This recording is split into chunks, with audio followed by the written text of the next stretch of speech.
Imagine finally being in high school after middle school, whatever that was, only to realize it's nothing like you imagined. Well, let me explain.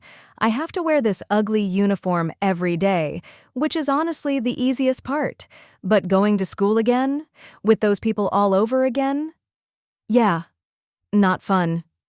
When I first started school again after the epidemic, I was supposed to be in a different school.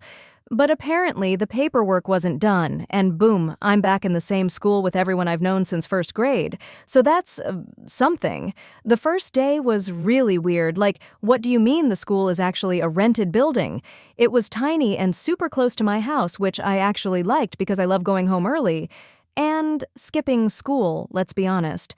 But then they moved us to a new school building, and that part was great. It was super clean, and we were the first people to study there. I always imagined high school would be fun.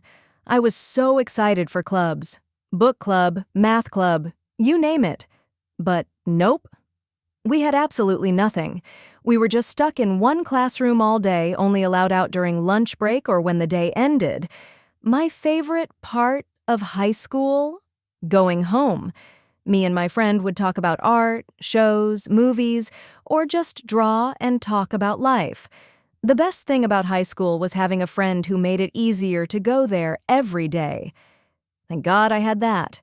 We went to school 4 days a week because Thursday was a day off. It's not really, but for the town I was in, it totally was. Phones weren't allowed, so I brought mine every day during my last year. School was boring, especially when your dad is the one driving you home and you have to wait an hour for him. So yeah, I needed a distraction, and my phone was the distraction. The funny part? No teacher ever caught me. They would check my bag, but I had some really good hiding spots.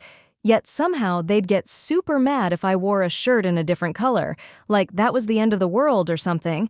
And don't even get me started on how it's totally okay to skip classes, exams, even finals. Because you'll still pass. In my school, failing just wasn't a thing. Even if you tried, they'd make sure you succeed. High school was pretty boring to me, but at least there were some good teachers and a few fun things to do. So it wasn't all bad, except for art class. But that's a whole other video.